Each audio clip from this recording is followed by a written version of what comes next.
Tonight, pressure mounts on government to arrest free fall of the cedi as traders union label it a crisis that has left their businesses in a mess. Today, wake up in the morning, the dollar is 14.2, the next moment is 14.6, the next moment is 14.8. The dollar is used to benchmark everything, even the payment of duties and all that. So naturally, if your cost of doing business go up, you have to also up your prices so that you can at least break even. We have exclusive details on the desperate measures government is taking tonight to stop the slide.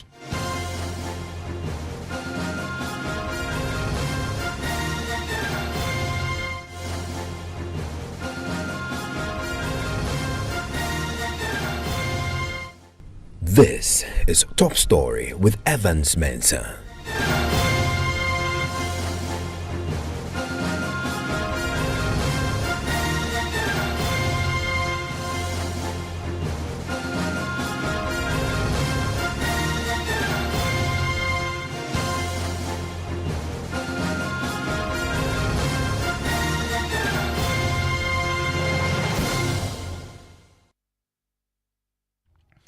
The cedi is once again in a free fall, and tonight the traders union GUTA have already labeled it a crisis they claim has left their businesses in a mess. Today at forest bureaus across the country, $1 will get you as much as 14 cedis, 80 pesos. We are learning of desperate measures by government in an attempt to arrest the free fall. Well, tonight, GUTA has a statement out. Kojo Brace is in the studio with details of that. Kojo, why is GUTA labeling this a crisis? Well, they are looking at the impact that this is having on their businesses. They say that the inflationary pressures resulting from the depreciation cedi have pushed the cost of goods through the roof, making it increasingly difficult for businesses to stay afloat. They again say that the purchasing power of the consuming public has also been affected, thereby reducing the turnover of businesses. Now, they are also talking about loans because they do their businesses with loans, and they're saying the repayment of loans to the bank has become extremely difficult. And then they talk about, the charges they incur in importing. They say that the rising freight charges compounded by customs duties benchmarked in dollars at the port are crippling trade and commerce, leading to the untold hardships for businesses and consumers alike. And they again say that it has increased unpredictability of forecast. So they can plan. Businesses, they cannot, because in the past you could say that if I bring in maybe 10,000 worth of these goods, I could get this, but now they can't because the cedi keeps depreciating. They are saying that the value of credit purchase increases, thereby making it very difficult for traders to repay the goods bought from their overseas suppliers, leading to higher indebtedness to businesses. So when you import, you think that you're importing maybe $10,000 worth of goods, but by the time it gets here, look at how much you've lost. And that's why they are saying that businesses are really reeling under this depreciating. So that's good to there. We're also hearing tonight from the spare parts dealers. We're also hearing from the Food and Beverage Association. We're hearing from GUTA. We're hearing from the AGI and the Chamber of Commerce. Everybody who has some business to do in this country beginning to complain about what we're seeing. I want to bring in my colleague Kofi J with the Reset Desk as we begin to understand what really is happening tonight. And Kofi, just when we checked before we came on air with the forest bureaus, you can get $1 for 14 cedis, 80 pesos. Yeah. What has been the rate of depreciation over the period? Well, Evans, we began the year with $1 to 11 cedis, 98 pesos, and we've been monitoring this for a long time. And currently, just like you said, 14 cedis, 80 pesos will get you $1. And so if you do the math, that will give you a depreciation of 19.85 percent. That's approximately 20%. So since the beginning of the year, the cedi has depreciated or has lost about 20% of its value. Okay, and that's the challenge that government is having to deal with. We'll talk about the IMF program and what that means for this current trend of depreciation. But a few things we're learning tonight about an attempt to try and deal with this. Now, government's challenge right now is finding the resources to buy what we need to run. And as you know, almost everything is bought with dollars now. Government also has to do the same. In fact, the energy you need to power your vehicles, the fuel, is costing government some $400 million a month just to find the dollars for the BDCs to make the purchases. The challenges we have currently now, a refinery that is now also importing crude to refine in this country. That has added on an additional burden. I understand that Cabinet has given the directive now for the Central Refinery to be brought under the gold for oil arrangement. They are calling it now the gold for crude arrangement. So that also can help lessen the pressure that the city is currently under. That is a conversation that they're having. But there's also an IMF part of this, which is proving to become one of the biggest headaches of the government, which is under the IMF program, there are strict limitations on the support that the BOG can provide to the market, to the Ghanaian market, in terms of the availability of dollars. What are we learning? Right, Eva, let's put this in context. Now, the IMF program usually protects your reserves and then also helps you to fund your balance of payment, bills. Now, we know that when you have issues with your balance of payment, that's when you fall on your reserve and your reserve keep depleting. IMF doesn't want that to happen. That's why they are supporting us with a balance of payment of $3 billion in 3 years. Now, this is what is contained in the IMF program, black and white. They say this is what government is telling the IMF how they are going to, protect the reserves of the country. They say we are committed to a greater exchange rate flexibility to enhance resilience and shocks and help rebuild a central bank reserve. We will gradually limit our forex interventions to avoid excess exchange rate volatility and adhere to the gross forex interventions budget consistent with the achievement with our reserve target. They say, in particular, we are firmly committed to limiting monthly gross forex sales to a ceiling. And in case of any need for higher interventions, we will consult the IMF staff on the appropriate policy, response. And that's according to what the government is telling the IMF in the IMF program, Evans. In other words, government prior to this particular arrangement would have secured some help from the BOG in terms of the release of dollars into the system to help shore up the city. But they've already made an arrangement and gone to the IMF and made commitments that they're going to limit the extent to which they do that. Now, I'm also learning tonight from government sources that specifically since this proposal was put before the IMF and was agreed upon, there is a cap now that's been placed on what the BOG can do. In fact, it's stated in here, they say in particular, quote, in particular, we will firmly be committed to limit monthly gross forex sales to a ceiling. So the same thing, a cap, there's a ceiling that has been placed on how BOG can come in to do forex auctioning. And that is important. And again, my cabinet sources tell me that the cap is currently around $60 to $80 million a month. And that is significantly understating what we require to Woefully function inadequate as a country. Just mentioning the import of refined petroleum products alone in the region of some $400 million a month. That clearly is a mighty drop in that ocean, that cap that has been placed on. I understand that the finance minister has been tasked to go back to the IMF and attempt some form of a renegotiation of the commitments that we made to the fund, that we're going to place a limit considering where we are right now. But it's also government's desire to use the gold for oil mechanism to also, attempt to try and save the city. Yeah, and in fact, the IMF says that, government is telling the IMF, they say, quote, we will follow best practices in our plan to purchase gold from local miners to avoid distortion. To improve the quality of reserve statistics, we will adopt the latest IMF reserve reports template with the support of the IMF statistics experts. So they are going to continue with the gold for oil deal that they feel will help the city to stabilize. And government sources tell us tonight that the gold for oil is still working, still accounting for some 40% of the market. And that if we did not have the gold for oil policy in place, the depreciation we've witnessed that GUTA, the Food and Beverages Association, and everybody's complaining about tonight will be far worse than it is right now. So clearly there's the roadmap towards getting this resolved isn't clear just yet. And you want to join us on PM Express tonight. We're going to be unpacking this a bit more for you, understanding what is happening with the city and what the roadmap looks like. I want to bring in some of the stakeholders, the business community. They've been feeling the pinch quite hard. I talked about GUTA. I want to bring in right now John Awuni. He's executive chairman of the Food and Beverages Association. He joins us on the line right now. John, thanks for your time here on Top Story. What's the experience for you in the last few weeks where we've seen this significant fall of the cedi? Generally, it's a massive disaster. It's a massive disaster. It's a massive disaster because we see the working capital of most of the businesses being eroded.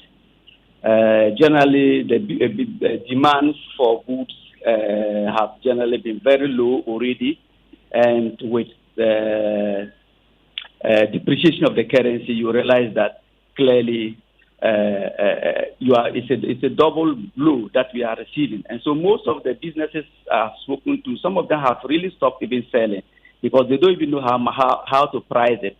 Ghana is generally a credit market. They receive supply from abroad on credit, and then they give to the Ghanaian distributors or wholesalers and retailers on credit. And you give it to them at a certain exchange rate in mind. And by the time that you realize they are about to pay or they haven't even sold the goods yet, the exchange rate has changed. Most of the goods in the Ghanaian market were given out about 12 cedis to 12.5 cedis. Now we are dealing with almost 15 cedis to $1. So it's a major disaster, and people are panicking because it is not just a joke. By the time they pay you the money for you to buy the dollar and pay back to your suppliers, you are in serious trouble. So it's a major issue to the. But your members, are they not already stocked up? Are they not already stocked up? They are stocked up, but if you stock up, the goods are on credit. We're giving to you on credit.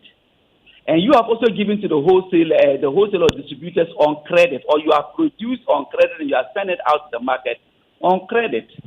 When they pay you, you are going to now change it into dollars and pay the people who send the goods to you from abroad. So if they gave it to you for 1 month, and you are expecting their money back within the month, they don't expect any storage from you. So generally, even though the goods are stocked up, they are on credit basis. And they came in at a certain exchange rate with the expectation that by the time you are paying them, it will be another exchange rate. But clearly, we have lost focus. We don't know how to plan. Nobody can predict, and it's a major disaster. So have you increased prices, foods and beverages? Clearly, prices are going up. Some of them have stopped selling. Some of them have been able to put the prices up.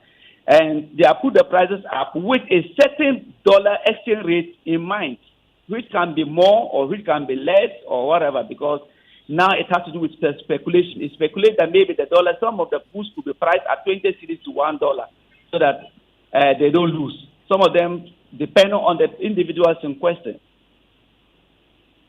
Stay with me. That's John Owini. There's Executive Chairman of the Food and Beverages Association. Joining me right now is the Traders Union's Director of Communications. That's Guta, Joseph Paddy. Joseph, thanks for your time. Your Top Story. In your statement, you describe this as a crisis. Isn't that an exaggeration, considering that from what we check, it's just been some 20% depreciation since January? Hello, Joseph. Hello, yeah. Yes, you call this a crisis. Yeah, exactly so. It is a crisis for both the business community and then the consuming public. It's a crisis in a sense that you cannot plan, you cannot do projection. A consumer plans to come and buy a commodity. He has come for invoice about 2 weeks ago. He comes and the price is changed. It's a worrying situation. So, and as a businessman, you cannot plan for your business. Then your business is going to die off. So this is a worrying situation. That's why we're asking, what is the real cost of this free fall of the cedi against the major currencies? Let's appreciate and know what is the cost. Then, after identifying the causes, what are the measures government is putting in place to mitigate that? Because businesses are bleeding, to be sincere with you, businesses are bleeding to death. Because most of them are losing their capital. Some of them, the goods are bought on credit. You give a credit line for about 30 days credit line. And then before you could say, before you get the money, the cedi has fallen so much that you need more cedis to get those same fewer dollars. So it's a crisis that the business community is managing now. And if we are not careful, most business will run out of business. But this is not new, is it? I mean, goods are usually used to depreciation of the cedi. It's something that happens perennially. It's very constant. It's very regular. What's different about this depreciation? Why you're calling it a crisis? The rate of depreciation is our concern now. The rate of depreciation. Just imagine this is the shortest possible time. Beginning of the year, the dollar has appreciated against the Cedi. It was about 20%, and it's worrying. We didn't see it unlike before, but now the trend at which it's going. You get up in the morning. As of just last week, the dollar was 14.2. Today, as I'm talking to you, it's 14.8. So the same commodity product you imported with the same amount, now you go to the port, you're going to pay more duties because of the exchange rate. Because when they use the exchange rate to calculate duty for it, already we are struggling with interest rates in the country. This is extremely high. Coupled with that, coming to this exchange rate, so businesses are really bleeding. I mean, Jonah, when you call it a catastrophe, is this the worst you've seen? Hello, John. Hello, John Awuni. Okay. Let me put that question to you, Joseph Paddy. Is this the worst you've seen? Yeah, as it stands now. So like I said already, like I said earlier on, we are already struggling with the interest rate. That is about 35 to 40%. That businesses are struggling with. And now we've come to add on to this. The exchange rate has also moved to about 14.8. And we've been complaining about the cost of doing business being extremely high. So with this exchange rate fluctuation, it's making cost of business extremely, extremely high. And then the consuming public, their purchasing power is still where it is. Evans, I don't know the last time your salary was increased, maybe yesterday, so that you can. So, but you can plan as a consumer, because you come to the market today, tomorrow you come to buy the same product, the same commodity line, and the price has changed. And then you have to go back home and go and organize yourself and top up. Before you come back, the price has changed. So it's worrying. As much as business community is struggling, the consuming public are also suffering because they cannot afford. What is the point where there's a demand for the product, but affordability is a challenge? So as much as we are complaining as a business community, we are also fighting for the consuming public. What can be done to mitigate their struggle and their fight? Because there are certain essential commodities that you cannot avoid them, like medicine, whatever company you need to buy it. But when you go and like we heard this morning that they are even going to increase some services at the clinic and the hospitals, So these are the worrying conditions that Ghanaians face. The increase is going to come as a result of importation of these consumables, the hospital products. So it's a major concern for all Ghanaians that we need to, as a matter of urgency, work on it and do something. The government must come out with a program, a policy. We want to hear from Central Bank, what are they doing to mitigate this situation we find ourselves? I mean, John Awuni, what are your options at the Food and Beverages Association now? The option clearly is to adjust prices up and speculate what the dollar will be in the next couple of weeks, and then adjust the prices up and pass everything down to the Ghanaian consumer. So what rate of increase are we going to see in prices? Well, like I said earlier, it depends on the individual companies. It depends, because right now, nobody really knows how much, what the exchange rate will be next week or next 2 weeks or by the end of June.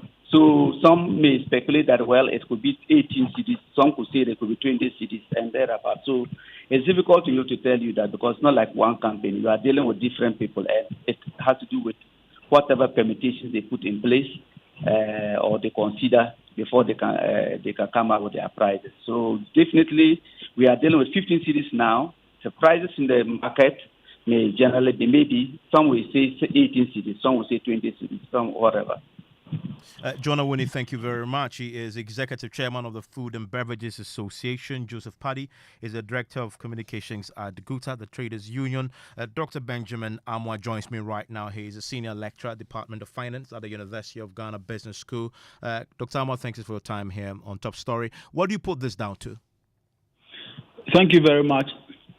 The concerns of the importers basically falls under translation risk exposure, where they import the items, they are invoiced in dollars, and they receive the items, they don't sell it immediately. By the time they have to pay back their suppliers, then they will need more Ghana cedis to buy the dollars. The same dollars that they assume in the credit position, they now need more Ghana cedis to buy that same amount of dollars. That is eating away and eroding their capital.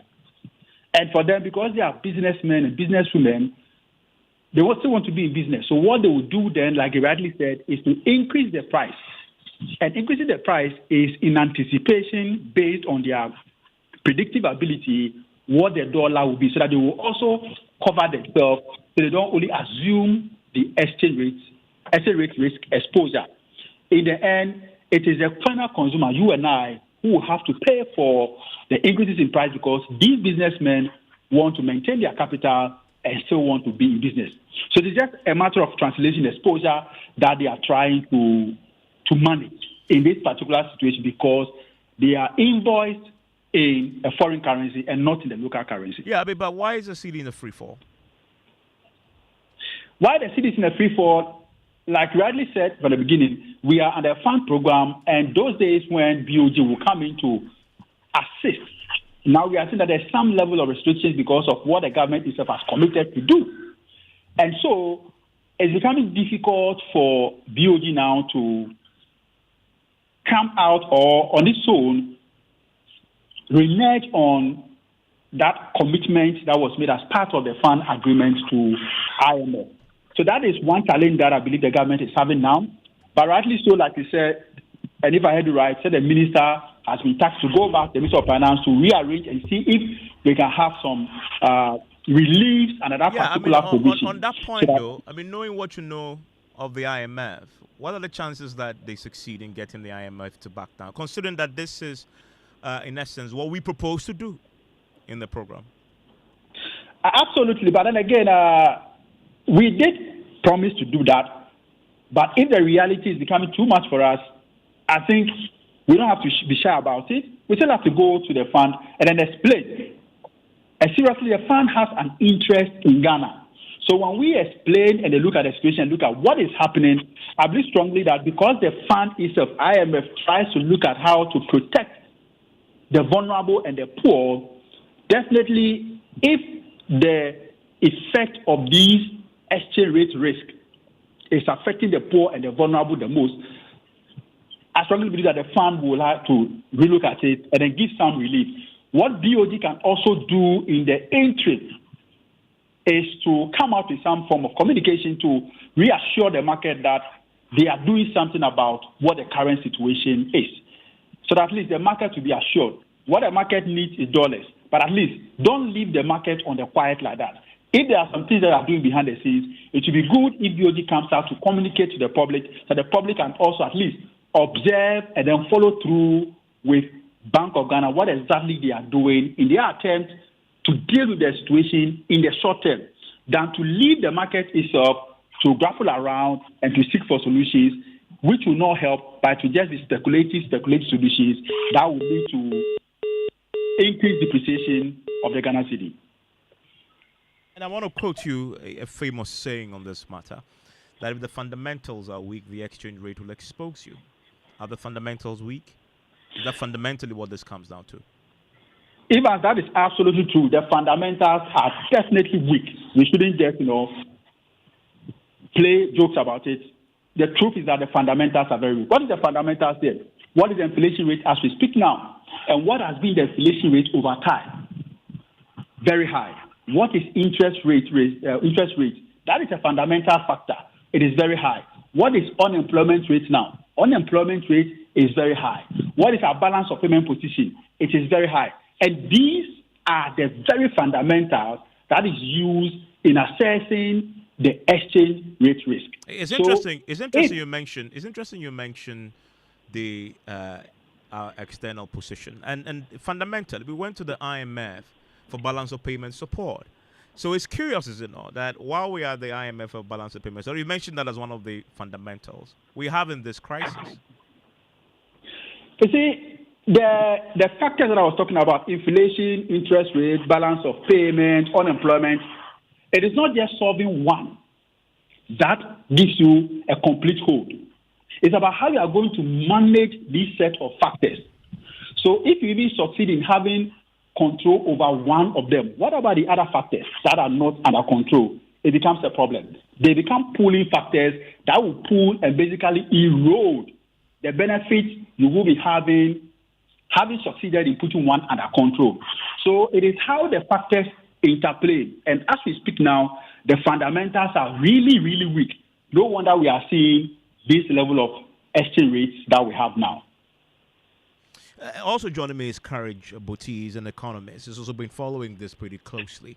And Courage, you watch what is happening. And one of the unions who joined me, the Food and Beverage Association, they said they have no option than to speculate.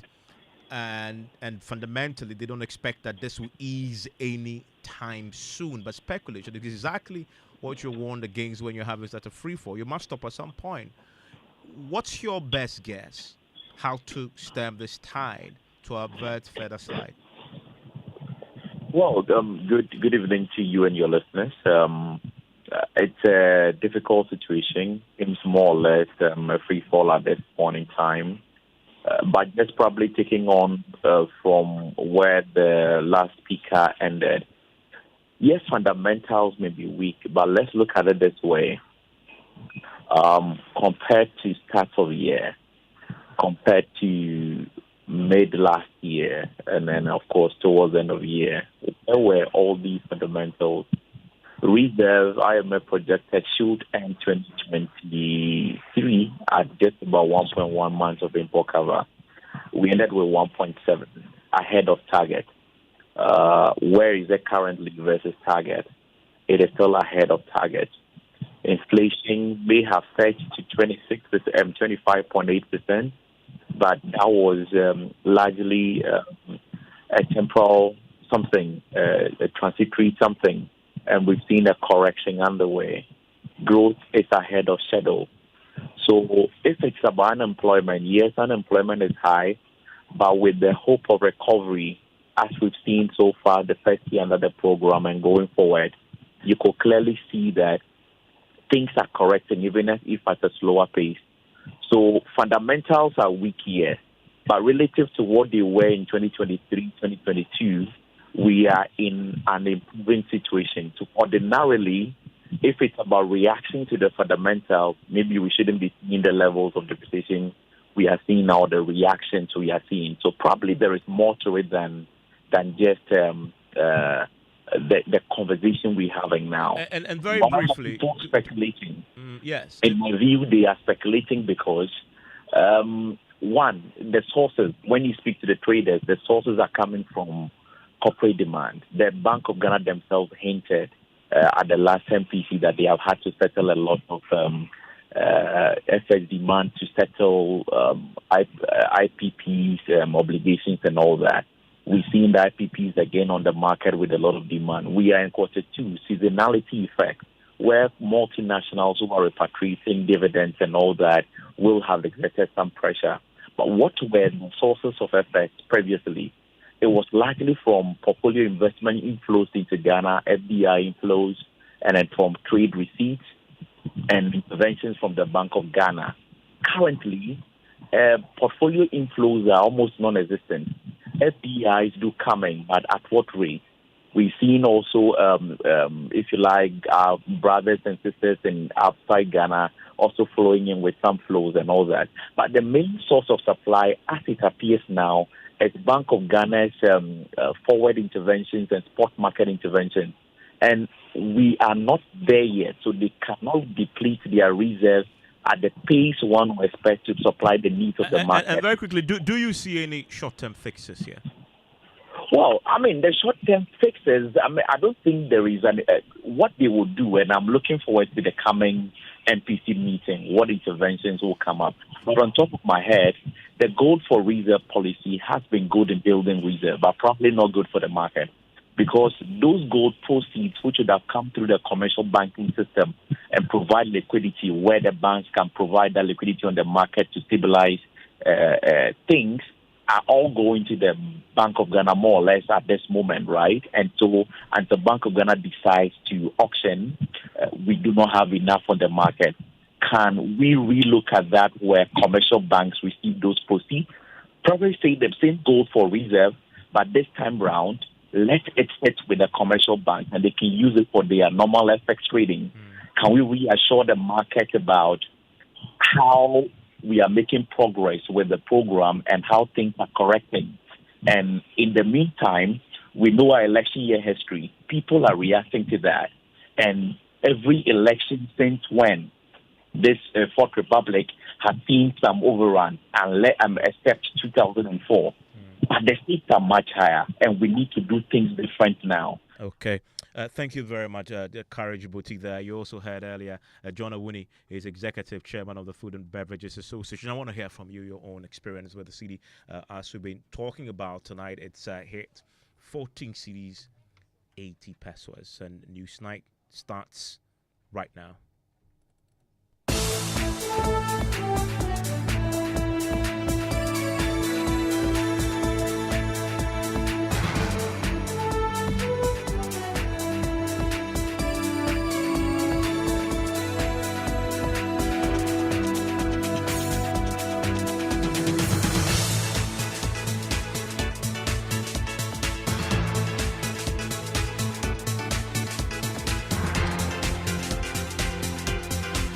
Good evening and welcome to News Night. Tonight, Chief Justice Gertrude Tokonu comes under intense criticism for heaping praises on President Akufo-Addo as a champion of rule of law and justice. The NDC says the praises are misplaced. His belief in the rule of law has been evident during his tenure as president. Kind of sycophantic, bootlicking, false narrative should be reserved for NPP full soldiers. But a private legal practitioner says the Chief Justice only shared her views about the president and is entitled to her opinion. Is entitled to her view of the matter, which may be given respect by those who also subscribe to it. And tonight, park your equipment and leave immediately. That's the order from the Upper East Regional Security Council to illegal miners who have taken over portions of land in the border community of Sapeliga. This time, as I indicated, we've come on a friendly mood. The next time is not going to be this way. We have given them the warning that they should vacate. So as we go back, RESEC will meet and then declare this place a no-go area. We will not allow them to operate. We'll get to hear from the regional minister who is worried that terrorists can exploit the situation to fund their nefarious activities.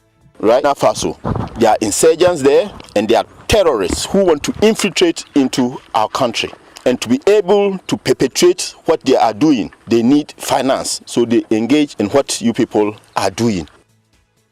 We have details as the Ghana Boundary Commission says the miners continue to destroy important boundary pillars between Ghana and Burkina Faso. And as calls intensify for government to review increased cost of dialysis treatment, the National Health Insurance Scheme reviews it is set to roll out subsidy on the treatment for patients.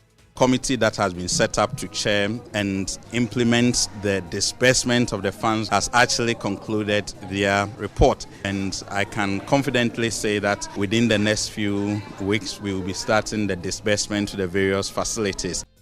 We'll get to hear from some patients who say the situation has compelled them to skip dialysis sessions and also ration food. As it stands now, I've not even eaten because I feel heavy already. My face is swollen. Sometimes when I don't get money from anywhere, I don't go for dialysis. I just stay home and then wait for money and then to go for my next session. I'm sorry. In business, Bank of Ghana moves to deal with concerns of financial technology firms. And in sports, the head coach of Ghana's under-17 team has revealed a robust squad of 20 players aiming to end the nation's 7-year absence from the under-17 African Cup of Nations. And later in the bulletin, 1-year-old Ghanaian artist Ace Liam is making headlines tonight by securing the enviable Guinness World Record title for the youngest male artist. And we are overjoyed to announce that Ace Liam, at just 1 year and 152 days old, has been officially confirmed by Guinness World Record as the current holder as the youngest male artist in the world. Please stay with us for details of that and more here on Newsnight. We're live on Joy 99.7 FM in Accra and Kumasi, on Love 99.5 FM, also on myjoyonline.com. You can join us with your thoughts and comments via WhatsApp is 055 1111997.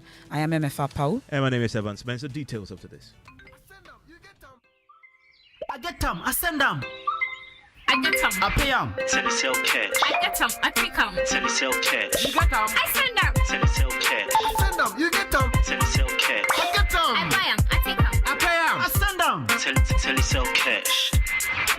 Telecel Cash. Experience the ultimate convenience of sending money on Telecel Cash. Sending money from Telecel Cash to Telecel Cash is free. You can also make payments to merchants on all networks. Enjoy best value and total security with Telecel Cash. Telecel, connecting energies.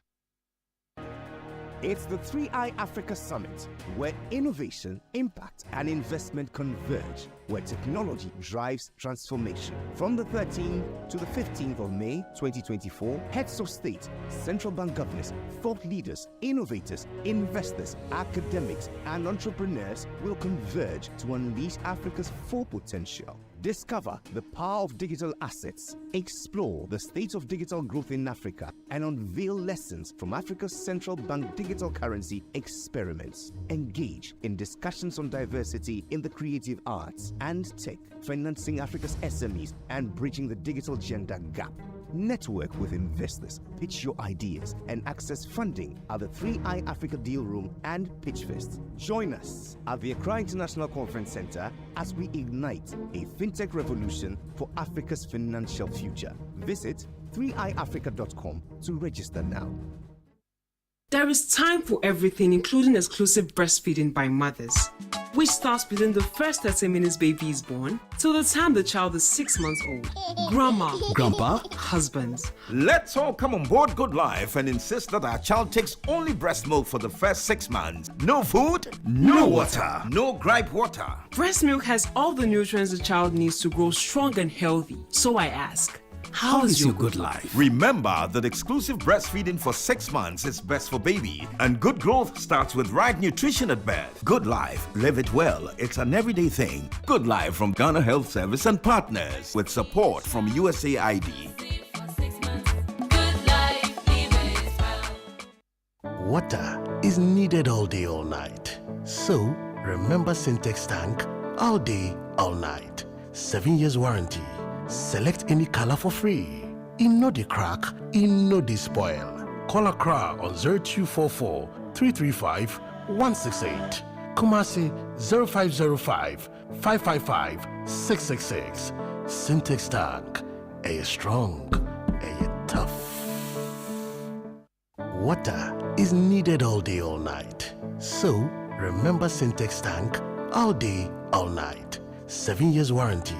Select any color for free. In no de crack, in no de spoil. Call Accra on 0244 335 168. Kumasi 0505 555 666. Syntex tank. A strong, a tough.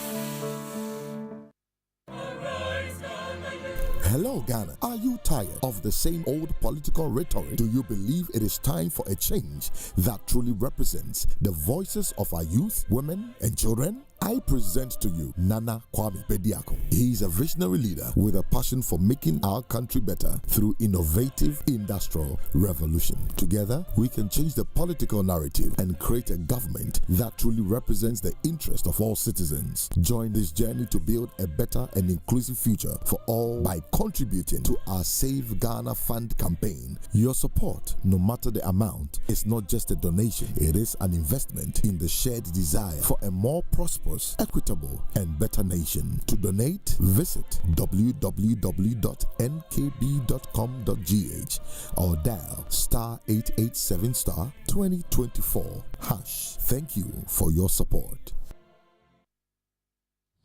And you're live here on Newsnight on Joy 99.7 FM. Tonight, the Chief Justice, Gertrude Tokonu, has come under fire from the opposition National Democratic Congress for heaping praises on President Akufo-Addo. So while addressing the International Association of Women Judges Conference in Accra, the Chief Justice, Gertrude Tokonu, described President Akufo-Addo as a champion of rule of law and justice. Listen. His Excellency is a lawyer and champion of justice, and his name is definitely etched in the legal history of this country as a most distinguished legal practitioner. His belief in the rule of law has been evident during his tenure as president, and the Judicial Service of Ghana has been a happy beneficiary of exceptional levels of physical and technological infrastructure during this period. But the NDC says the Chief Justice, who is the head of the judiciary, should not be seen or heard making such comments by a political figure, describing the praises as unmerited and baseless. We can hear from the National Communications Officer of the NDC, Sami Jemfi.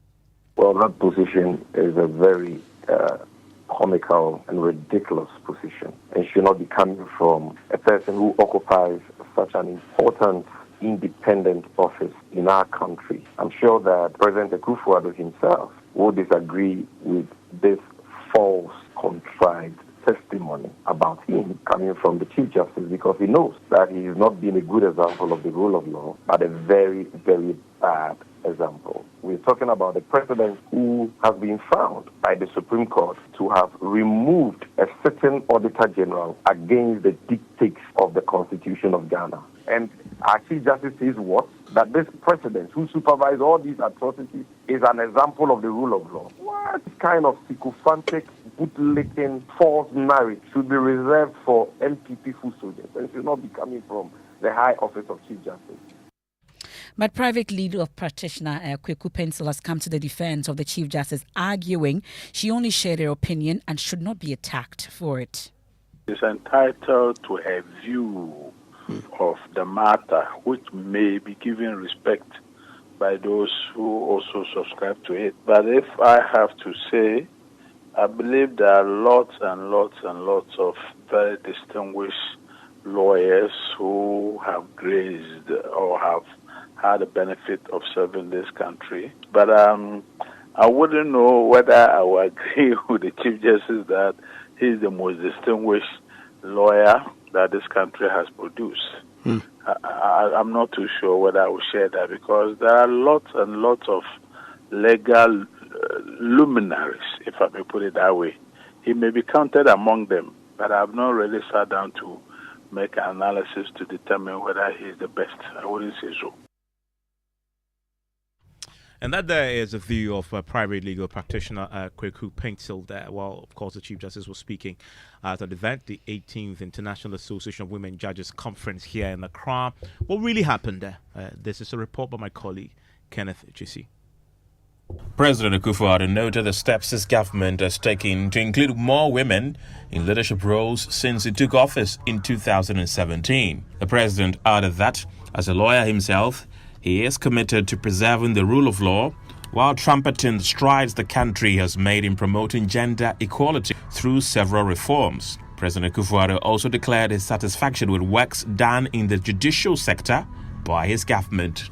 The eradication of detrimental cultural practices requires relentless effort and strong dedication. Indeed, successive governments have undertaken several initiatives to combat negative cultural practices affecting women and girls. These efforts span legal reforms, educational programs, and community engagement strategies. We have implemented and enforced laws aimed at protecting women and girls from harmful practices. Since my assumption of office in 2017, my government has made unprecedented progress in the provision of court buildings and residences for judges around the country.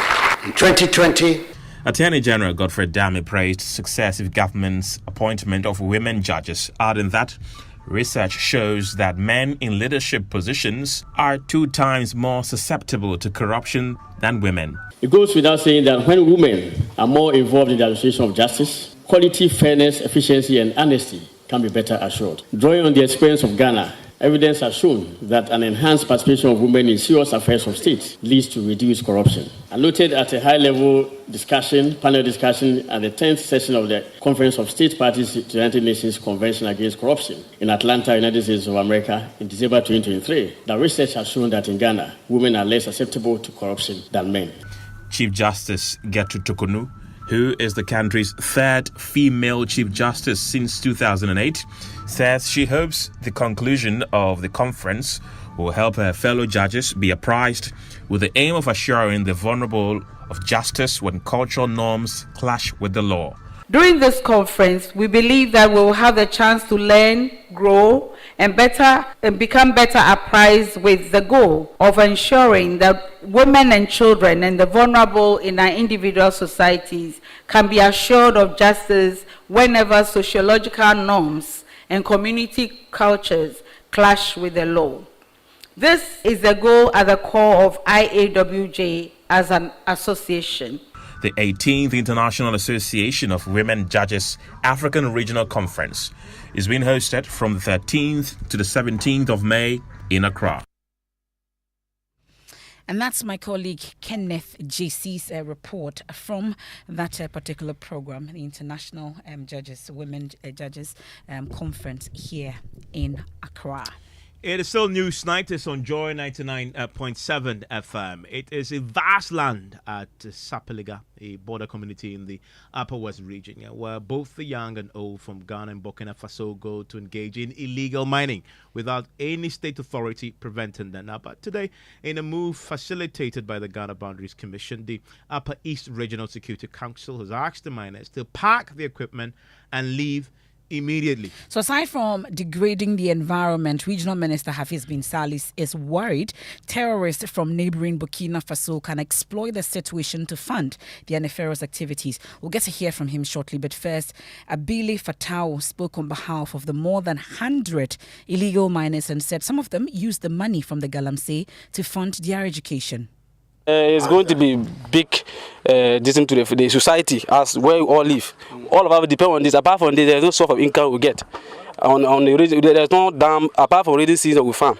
There's no dam around here that they will think that we should go and farm. There's no dam, nothing is there. Where we get to eat is scarce here. The women also come and sell their pure water. All the farm, those at the market. This is where they all depend on. This is where they all depend. They make their interest on everything. They make it on this. So if they are asking us to vacate on this, and without giving us another alternative to also go and get something on it, I think it's going to be a big harm to the society. I also agree that the activities are degrading the land. We know that it's degrading the land, but our own is different from this. Why we work here is different from the southern side. We work our own is when we are working on this portion, this is where we work. We can't work on this. We won't work on this side. When we are working on this line, we are only working on this. That's all. The other line is here. You can farm on this line, this side, but it's only that side. We are all working on it. Yeah. So I think if they also have another means of helping us to also do our work, I think it will help the society. If they just give us the portion, this is where we are going to work, and they give us the portion, I think that land is just meant for we those are doing the minor aspect. That's why I think it should be, because recovering the land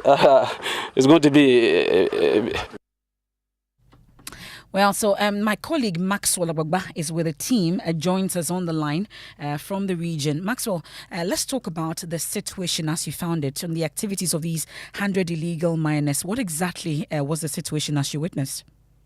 Well, Emefa, it's a vast land where both the young and old every day go to mine. In fact, before we got into a little into the bush, very close to the international boundary line between Ghana and Burkina Faso, we went past a very long stretch where open field, where people openly engage in the legal mining. We saw their champagnes, we saw their machines and all of that.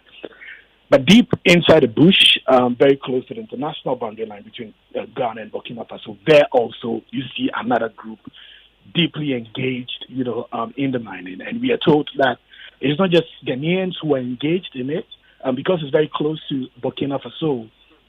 You also have some residents of Burkina Faso coming to Ghana to mine, the gold, mine the minerals, and then take it back to their country.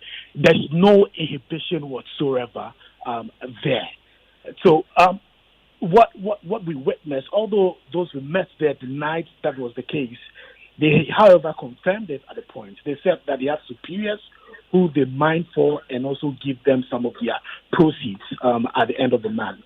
One of the gentlemen who I spoke to told me that he makes about 2,000 Ghana cedis in a month by just working at that particular site. In fact, when they saw the team, many of them started fleeing when they saw the combined team of from the Ghana Boundary Commission and the Upper East Red Sec, and that they were urged to stay put. So many of them remained and they listened to the team. The Commissioner General of the Ghana Boundary Commission has been talking about how the activities are affecting the boundary pillars between Ghana and Burkina Faso. Major General Imano Kotia makes the point about how this could actually cause some kind of disagreement over, the boundary lines between the two countries.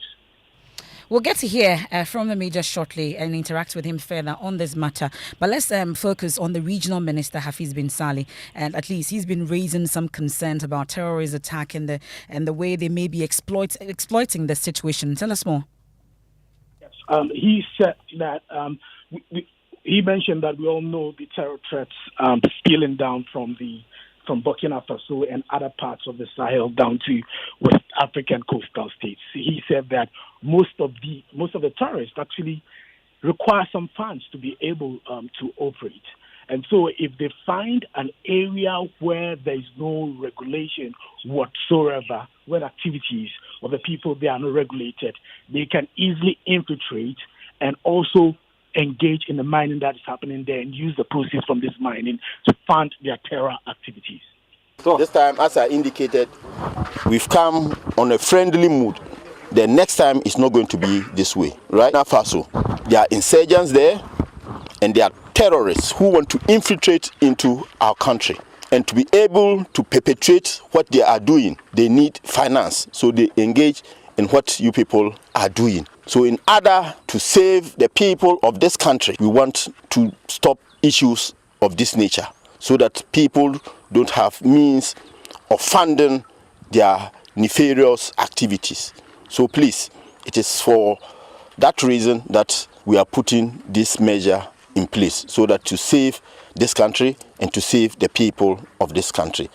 We are enjoying peace and we must appreciate the peace we are enjoying.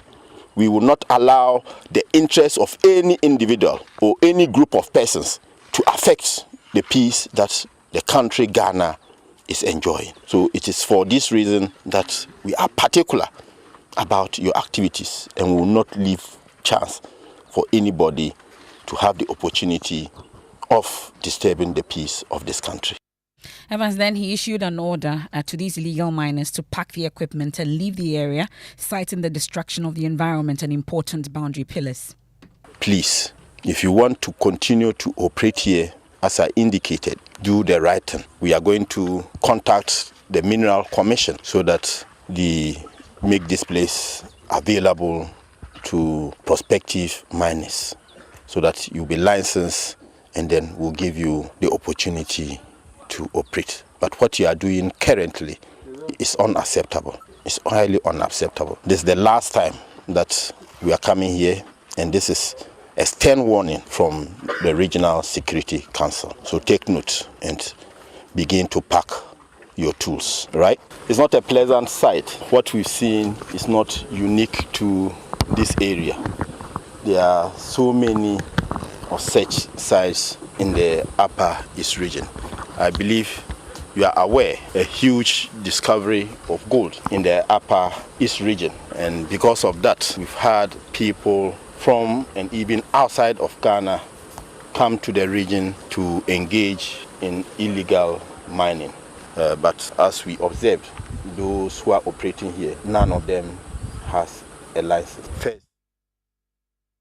Briefly, Maxwell, this sounds more like a negotiation than an outright order to these illegal miners to pack out. What was really their reaction? Did they give them any timelines as to when exactly they should leave this area?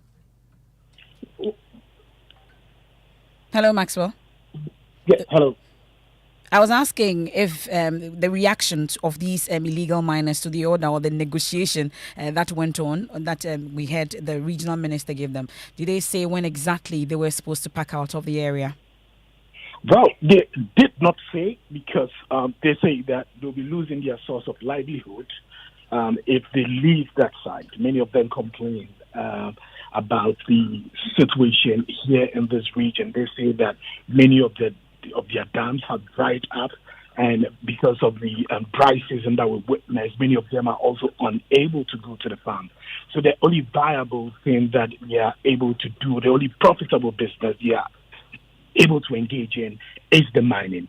They say that it will be difficult and they want the government to provide alternatives for them. But in the interim, they say that because of the state power that was present there today, many of them tell me that they are scared to return tomorrow because they fear that the personnel from REPSEC and the Ghana Boundary Commission will return. What they want now is an alternative from the government. But the minister, the Upper East Regional Minister, gave them the assurance that if the Minerals Commission comes in and is able to check, they can regulate the activities and regularize them and enable them to go about their businesses. But as it stands now, what they are doing, it's illegal, it's hurting the environment, and it's destroying the boundary pillars between Ghana and Burkina Faso. And that's my colleague Maxwell Agbaba there. And thankfully, Major General Emmanuel Kotia is the Commissioner General of the Ghana Boundaries Commission, joins us on the line right now. Major General, thanks for your time here on News. And I'm just curious, so how is this affecting the work of the Commission there, especially as it relates to Ghana and Burkina? Good evening, everyone, and good evening to your discerning listeners. There are a number of issues related to the border at Sakalga that we visited today. In the first place, sometime in 2021, we were alerted by the intelligence agencies that our boundary place was being tempered by illegal miners. So we went there on a visit, and on the spot we saw what was happening. We took various measures, and one of the measures we decided on was to construct an access route towards the border and have patrol routes so that the security agencies could regularly patrol along that area to curtail the means of removing our boundary pillars. Now, today when we went, there was evidence of the road that has been constructed by the 48 engineering units of the Ghana Army, covering about 20 kilometers. So we now have an access road to the water, and then we have a patrol path, which is about 20 meters from the boundary pillars. Clearly, that is it. But then, one of the reasons why it urged us to send the RESEC to the spot was for them to get there and have a first-hand experience of what is happening within their region. Remember, the RESEC is one of the key local actors of security so far as the region is concerned. So they were led by the regional minister. We gave them a briefing about the sequential and then what probably actions the government must take so far as the illegal mining that is destroying our international boundaries. And understand that you want to intensify patrols there. You're beginning to invest in a road network somehow. Yes. So that road network, after the 2021 visit, we contacted the Ministry of Roads and Highways, and then they gave a contract to the 48 engineering. The road has partially been completed. The clearance have been completed.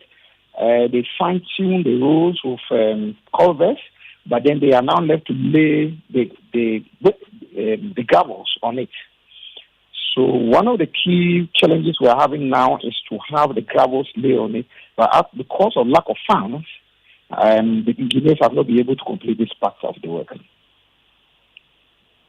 I'm grateful that you joined us with your thoughts. That's Major General Emmanuel Kotia, is the Commissioner General at the Ghana Boundaries Commission. It's still live here on Newsnight. It's on Joy 99.7 FM. Now let's focus on health, and our upcoming series is the dialysis crisis a year on, and the National Health Insurance Authority is tonight revealing that it is ready to roll out subsidy on the cost of dialysis treatment. Well, this comes on the back of calls from Renal Association of Ghana for government to review the recently increased cost of dialysis sessions. Well, Parliament, we know, has approved 111 Ghana cedi increase on the cost of dialysis services through the fees and charges regulations from 380 cedis to 491 Ghana cedis. We'll get to hear from the scheme shortly on this. But first, you can hear from some kidney patients who tell Joy News they are compelled to skip dialysis sessions and also ration food because of the high cost of treatment. Yeah, I find it difficult to do my session twice in a week. As it stands now, I've not even eaten because I feel heavy already. My face is swollen. I just need to manage myself because you can't eat because you don't have money, you can't go. Sometimes when I don't get money from anywhere, I don't go for dialysis. I just stay home and then wait for money and then to go for my next session. I'm sorry. So, I'm so but sorry. When I get money from some few families and friends, I go for dialysis. This must be very difficult. Yeah. So now that you are not working, the price has been increased. Have you informed your benefactors about this? What has been the response? I don't know how they'll take it, but I've informed my mom. It's only my mom I've told. I've not told my other siblings because already they are trying their possible best for me to be able to pay for the 380. And now that another one has come to adapt. I don't know how they are going to take it. Well, so some patients there interacting with us, but there seems to be some glimmer of hope on this because the National Health Insurance Authority has today reviewed that the scheme is set to roll out a subsidy on dialysis treatment. We can hear from Dr. Da Costa Boaje. I think we've made progress on dialysis. Just last week, a committee that has been set up to chair and implement the disbursement of the funds that were approved by Parliament has actually concluded their report, including the dialysis patients themselves. So we work with them. They have concluded, and I can confidently say that within the next few weeks, we will be starting the disbursement to the various facilities. I can give you the details, which is obviously the fact that this one was for the needy. What was approved by Parliament for the needy. I know Parliament has also increased the cost of dialysis for the healthcare providers, which is they've taken it to 491. But if you look at Kolebu, we have a philanthropist supporting majority of them with about 380 Ghana cedis. So the difference is about 111. So the other hospitals do not have that support. So we're looking at supplementing for both patients from Kolebu, Komfo Teaching Hospital and Central Region in such a way that for Kolebu, because they do get that support, we will be able to bridge a gap for them. Then we support our patients also from Cape Coast and Komfo Teaching Hospital. But the fact is, they do 8 cycles per month. We cannot do all the 8. So we are looking at an average or maybe below average. We're yet to, obviously, like I said, the report is ready. So it's just to be taken to the board for final consideration. Then the implementation starts. Well, what you just heard there is one of the promises that was made on that thought leadership event we held on the back of our dialysis crisis last year. I wanted to listen to the president of the Renal Association of Ghana, Kojo Bafo Ahinkra. He's been responding to the announcement you just had there. He spoke to my colleague Elton Broby on the Pulse a while ago. When you take it, it's 4 weeks in a month. Mm-hmm. And each 4 weeks, if you are doing even 2 sessions, it's going to be 8, more than 8. 2 times 4. Yeah, 8. That will be 8 sessions. You do 8 sessions a month. Right. And they just want to take 2. That's NHIS wants to take 2. 2 weeks. No, they want to take 2 sessions out of this. Out of the 8 sections. It's a subsidy. We will take it for now. Out of the 8 sections. Yes. 8. Yes. So you have to pay for the 6. Yes. And you accept this. Oh, it's better than none. I mean, at least we are making a headway. At least we are making a headway out of it. I mean, if you get 2 out of this, at least you can also... I mean, that is something that you can also help to save your money for future expenses. But the point is, I'm just putting it straight there. Still, it's not sustainable. And if NHIS can do full recovery of this, the better it is. Because So that's Kojo Bafo Ahinkra, the president of the Renal Association of Ghana. I've been telling you about the dialysis crisis a year on, that series that we put together. Here's what to expect. I'm more angrier this morning. People are dying each day. The dialysis machine in Kolebu Gospel. Do you know the number of people who died? A 24-year-old boy died this morning. As death stares at them every second, they have to pay just to live another day. but government has increased the already high cost of dialysis treatment. Charlie, if you die, cry, it will be okay, so that your burden on the family and the friends will be over. The payment aspect is serious. We are going to die. There's no hope for me. Dialysis crisis, a year on. And it starts tomorrow.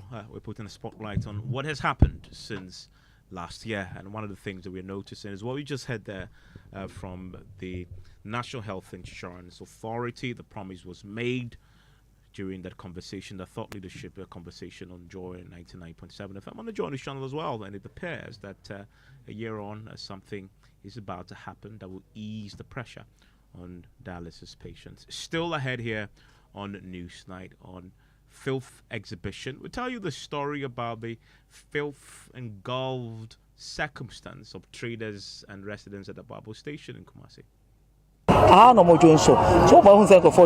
They urinate here, and you can smell the waste, but we have to endure and eat. Well, you're still listening to Newsnight here on Joy 99.7 FM. It's time for business. George Riafe is here. Hello, George. Hi, Emefa, and coming up on business, Bank of Ghana moves to deal with concerns of financial technology firms as it rules out regulations to guide governance practice in that area. And Development Bank Ghana secures $100 million to help provide financial guarantee and support for small businesses in the country. The business news on Newsnight is brought to you by MTN Business. Welcome to the new world of business.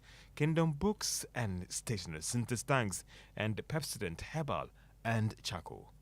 Life is a stage, and we're all players, playing the supporting role. The title of my poem is Playing with rhythm. Playing the lead. Playing to win. Playing with gusto. Playing for the sheer thrill until the curtain falls. Because every journey begins with play. Kickstart yours with MTN. So, what are we doing today? MTN.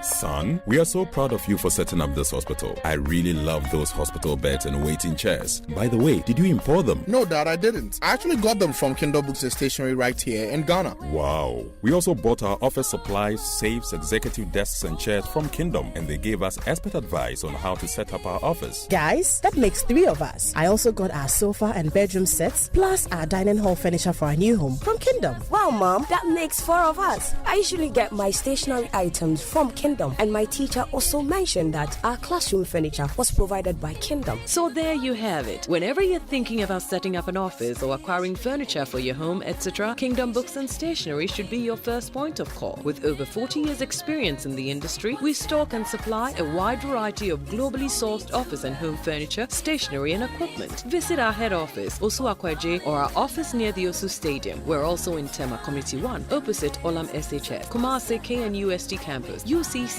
Cape Coast, and now at the Marina Mall, Airport City. Or call us 0302 764101, 764209, or 762792. Visit our website www.kingdomgh.com. It's the 3i Africa Summit, where innovation, impact, and investment converge, where technology drives transformation. From the 13th to the 15th of May 2024, heads of state, central bank governors, thought leaders, innovators, investors, academics, and entrepreneurs will converge to unleash Africa's full potential. Discover the power of digital assets, explore the state of digital growth in Africa, and unveil lessons from Africa's central bank digital currency experiments. Engage in discussions on diversity in the creative arts and tech, financing Africa's SMEs, and bridging the digital gender gap. Network with investors, pitch your ideas, and access funding at the 3i Africa Deal Room and Pitchfest. Join us at the Accra International Conference Center as we ignite a fintech revolution for Africa's financial future. Visit 3iafrica.com to register now. Hello CEOs, the 8th Ghana CEO Summit and Expo is set to take place on May 27, 2024 at the Kempinski Hotel from 9 a.m. till 5 p.m. Since 2016, the summit has led impactful business leadership. Renowned for satisfying CEOs' needs, it offers actionable perspectives, strategic insights, and business opportunities. This year's theme is reigniting business and economic growth, charting a path forward, economic diversification, and artificial intelligence transformation. The summit promises CEO business cases, high-level dialogues, masterclasses, keynotes, and plenaries. The event is also a platform for the Ghana CEO Excellence Awards, celebrating outstanding business leadership and innovation. Former distinguished guests include President Nana Akufo-Addo, Vice President Dr. Mahamudu Bawumia, and ex-President John Mahama. Secure your spot at GhanaCEOSummit.com and contact 0546 391 970 for enquiries and sponsorship. Powered by the Ghana CEO Network in collaboration with Deloitte, PwC, Ministry of Public Enterprises, GIPC, and Multimedia Group. Terms and conditions apply.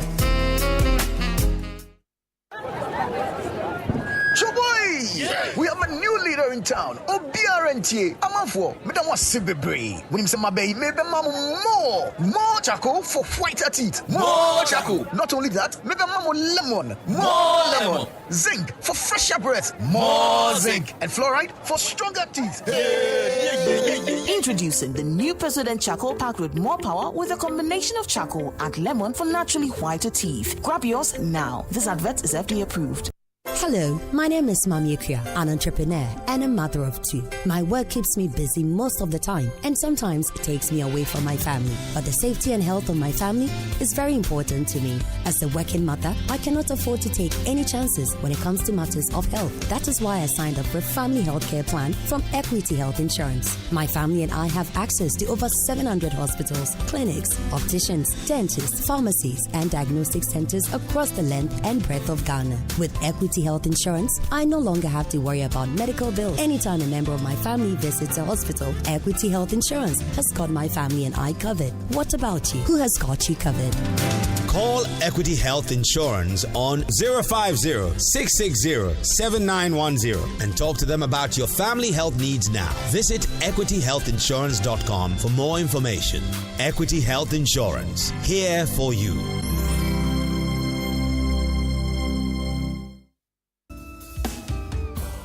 December is just around the corner and our nation stands at a crossroads. Will we continue down the same path or will we forge a new one together? The choice is ours, but we need every voice to be heard. That is why the New Force is investing time and resources to educate and encourage everyone about the voters' ID card registration. To all of you out there unsure if your vote matters, your voice matters. Your vote is your power and your opportunity to shape the future of our motherland. Don't let others decide for you. Don't stay silent. Get up, get out there, and get your voter's ID card today. Make sure you are ready to make a difference when the time comes. Don't delay. Act now. From the 7th to the 27th of May, and on the 30th of May, you can replace all missing ID cards. Every vote counts. Your vote, your destiny. A message from Nana Kwame Bediako and the New Force. Welcome back to Business on Newsnight. Now, Bank of Ghana says it has taken steps to deal with the concerns of financial technology firms when it comes to regulations and support. The firms in the past had complained that they have not been given the needed attention and regulatory support. But the first Deputy Governor of the Bank of Ghana, Dr. Maxwell Opoku-Afare, says the new corporate governance regulations should deal with this challenge. Our current supervisory framework for the fintechs, looking at it more from a proportionality point of view, we are about approving governance guidelines for fintechs, which hasn't been rolled out, even though we are implementing it, but it hasn't been officially rolled out, and we've engaged them. So one thing I said is that we need to engage them from the crafting stage.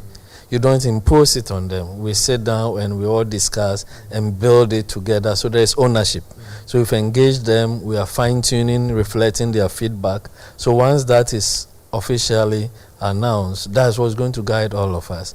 And that's going, but we're already implementing it anyway. Will that deal with the concerns of the regulatory challenges and And the claim sometimes is that when it comes to these things, Bank of Ghana is anti-fintechs. Bank of Ghana is not helping these small-sized fintechs and others. And they see that Bank of Ghana is just interested in commercial banking. No, actually, the fintechs will rather tell you the Bank of Ghana has been extremely supportive and open, and this actually reflects that assessment. First Deputy Governor of the Bank of Ghana, Dr. Maxwell Opoku Afari. Now, Communications and Digitalization Minister Aslo Sukofo is pushing for more collaboration with the financial sector regulators to efficiently deal with challenges in the mobile industry and fintech space. She has been speaking to Joy Business on the sidelines of the 3i Africa Summit in Accra today. Now we have a SIM registry which has details of all the SIM numbers registered to any single Ghana card. So all your active phone numbers are registered to you as a person. So if the Bank of Ghana were to link up with a SIM registry and know what SIM numbers or what phone numbers everybody is using for their mobile money account, if you take a loan and you default, they know that it is you. So unless you pay for that loan, you are blacklisted from accessing mobile money accounts. I'm not saying that that should be done, but let's think about what we could do better if we link our databases. And that's the point that every speaker has made. We're keeping databases in silos. They're not talking to each other. So we're not able to analyze that data and utilize it for the benefit of society as a whole. Communications and Digitalization Minister Aslo Sokofo speaking at the second day of the Innovation and Fintech Conference, that is a 3i Summit in Accra today. Now, traders are pushing for some government intervention to deal with the current pressure on the Ghana cedi. The local currency has witnessed some sustained depreciation against the US dollar over the past 2 weeks. Now, traders argue that even though this could be a direct monetary issue, some fiscal action by government in the short term could deal with the situation. Joseph Obeng is president of the Ghana Union of Traders Association. I threw a caution to government that the forest crisis in Nigeria is trickling down to Ghana. If you recall, I made a statement that we have to be careful because then they started buying this forest from here. That's where it shot up the appreciation or shot up the rate of the forest here. So it is also one part of it. So we have to also find a way to control the trade of money in the sub-region. If we're able to do that and then be able to stop those who are buying the cities, the capital flight that is going on from this area to the other neighboring countries, then of course we'll do. I've already given the indication before it triggered on our face because we saw it coming. Joseph Obeng is president of the Ghana Union of Traders Association. Now, Development Bank Ghana has signed a memorandum of understanding with the global digital partner Proxera to provide financial support to small and medium-sized enterprises. The pact to see Proxera provide $100 million to Development Bank Ghana to support these small and medium-sized enterprises when it comes to offering them the required guarantee and de-risking the sector. Chief Executive of Development Bank Ghana, Kwame Naduka, has been speaking to Joy Business. We provide liquidity through our banks, through all the wholesale banks, through SNLs like Sinapi, through our rural community banks. We provide the liquidity.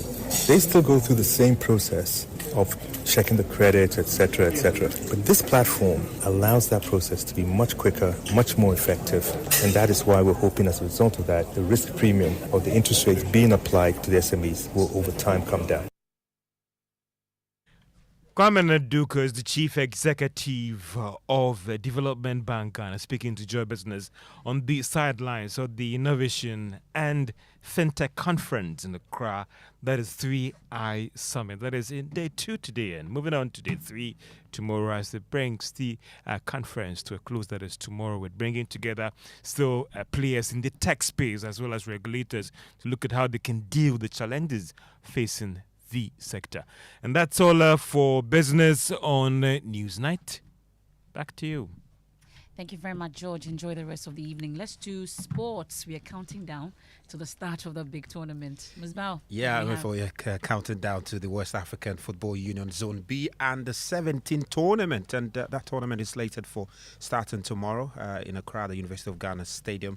And ahead of that, the head coach, Lion Kinson, has named a strong 20-boy squad to face the Côte d'Ivoire in the opening game as Ghana seeks to end their 7-year absence from the African Cup of Nations tournament. Now they'll be seeking to qualify for the tournament through the WAFU tournament after missing out in since 2017.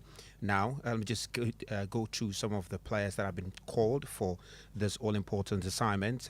Ebenezer Anani of Benab FC made the cut alongside Mark Kagama Mensah of Atram Devesa, Abdul Raki Baki Haruna of Tamale Victory Stars, Joshua Tete Tuo of Miracle Power FC all made the cut for that tournament. But ahead of that tournament also, the head coach Lai Kinson has been defending his squad selection, insisting that despite the influence that some sought to make to the selection of the squad, he insisted on only merit-based call-ups.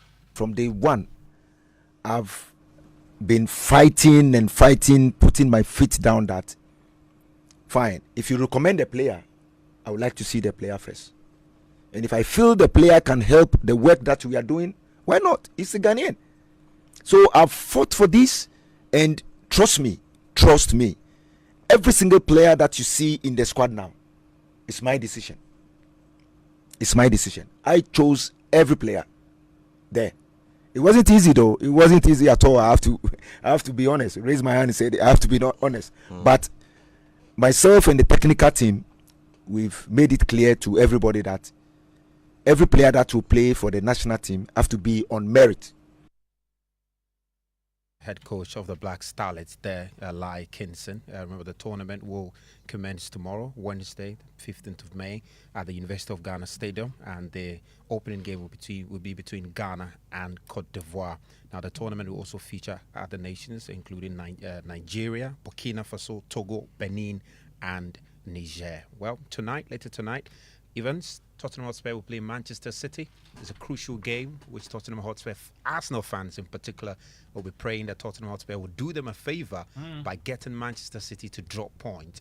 Now, Tottenham Hotspur fans have been calling on the team to ensure that Man City defeats them because they don't want Arsenal to win the title. They're rivals. Tottenham Hotspur fans want their team to lose. Exactly, because they don't want Arsenal to win. Yeah, I get that. And in fact, the head coach, Ange Postecoglou, reacted to that. He was asked about it. They said no, he doesn't care how the fans feel about the rivalry between them and Arsenal. All he cares about is winning. So it's a crucial game tonight. Big game. Well, in any case, I honestly also think that Man City must win. Yeah. Oh, okay. Because I saw Arsenal supporters, there are too many of them around. When was the last time you saw a Man City supporter around? They're very quiet. They are there. It's been 20 years since Arsenal last won the title. If you look at Mikel Arteta's performance this season, 10 more years. I mean, this season their performance deserves a title. Yeah, the point about it is that we possibly win the FA Cup and also have nothing. So what's the point? They would probably be second. Nobody wins anything. Wow, Fred Smith and Neil Sabute, you have a missed call here. For Arsenal fans. But they'll be watching the game tonight. Everybody will be watching it. We'll see how it fares. They are bottleless in chief. Oh dear man. Okay, that's what we got for you for sports. Let's do filth exhibition, and Clinton Yeboah takes us to the Apawu Old Railway Lorry Station in Kumasi for today's episode. Traders and households are equally culpable in the insanitary state of the Apawu Old Railway Lorry Station. Indiscriminate disposal of solid wastes into drains in the area has left the environment drenched in stench and filth. Despite the cleaning routines of traders at the busy Apawu Lorry Station, the Big Gutter is an abode of everything rubbish, including food packaging, empty plastic bottles and glasses, rotten food scraps, and fruit peels. People resort to urinating in the filthy gutters, heightening the stench consumed by residents of Roman Hill, Ashtown, and Apawu. Traders and passerbys are exposed to health hazards. They urinate here.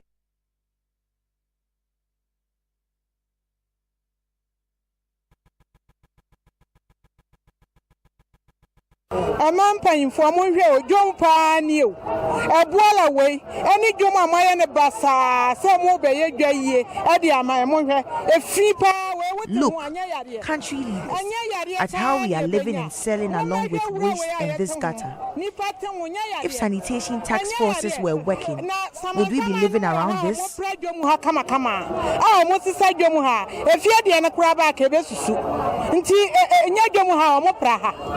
Call for action have been mounting. The affected persons are demanding immediate intervention from the local government to address the stalled gutter crisis before it escalates.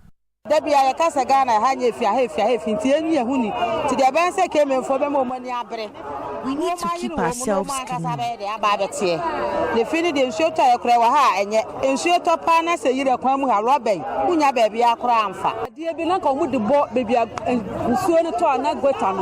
There should be a barrier to sieve the waste from the water and separate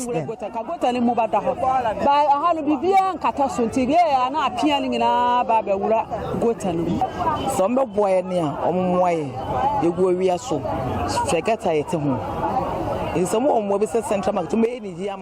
They should quickly make markets ready for us to trade there. This isn't a healthy place to be. Buying markets no. Then I strike it any day. Remember this them they slap buying one. Why? Reporting for Joy News, my name is Clinton Liabo. And that's our filth exhibition. And Evans, we have a 1-year-old putting Ghana on the map when it comes to the enviable Guinness World Records. And I recall when Jackie first introduced that small boy on the news amongst others. And Jackie's in the studio. Jackie, what's the news? Tell us. Well, Emefa, so today, when I got the message that I should come for the presser, I was confused. I didn't know what to expect because I've had this heartbreaking messages over the last few months. You get a call, you go, oh, I lost. I didn't really get it. But this time around, it was a good news from his mother, Chantel. And she broke the news earlier today that Ace Liam officially becomes the world's youngest male artist. And we are overjoyed to announce that Ace Liam, at just 1 year and 152 days old, has been officially confirmed by Guinness World Record as the current holder as the youngest male artist in the world. Wow. Except of the email reads, and I quote, "Dear Chantel Egan, we are thrilled to inform you that your application for the youngest artist male has been successful and you are now the Guinness World Record title holder, not me, him. And you are now eligible for 1 complimentary Guinness World Record certificate. Congratulations, you are officially amazing," unquote. This remarkable achievement solidifies Ace Liam's place in history. And for 23 years? Yeah, the record hasn't been broken. The last time it was broken, the person was 3 years old. So probably 20-something now. So how many Guinness World Records do we have in Ghana now? As in the ones that are actually standing. Plenty, after all the plenty. Oh, I think this is the second one, the one who hacked trees, and this youngest one. Okay, so those who sang there. The singing, the cooking, the eating. Heartbreaking. How about the kebab? We are still waiting. Yeah, we're still waiting. Kebab yeah. But what's Chef Smith? What's happening to Chef Smith? Oh, but I think it will take a while because he did it in March. Okay. So it will take like some time before he... You know what I want to do? A goal beton. As well, you win, hands down. Yeah. Nobody can beat you to it. Well, let's get out of here. It's time for the gigs and the app next. On the back of the 3i Summit and all, there's a lot to talk about. And Peps is here. Yes. Hello, Peps. What are you talking about?